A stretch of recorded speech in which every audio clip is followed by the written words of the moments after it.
तुला राग असह्य होतो ना, आणि इतका अनावर होतो की समोरच्याला काय करू आणि काय नको असं वाटतं, आणि मग तू सरळ कुठलाही विचार न करता बोलत सुटतोस. हो ना? पण हा राग म्हणजे तू स्वतःच स्वतःभोवती लावलेली आग आहे, हे तुला ठाऊक आहे का?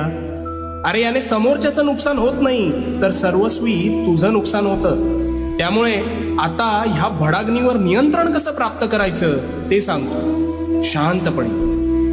तू रागात असतोस त्यावेळी तू सर्वात अविचारी असतोस, म्हणून तू त्या आवेशात हवं नको ते बोलतोस, आणि बोललेला शब्द हा कधीच परत घेता येत नाही.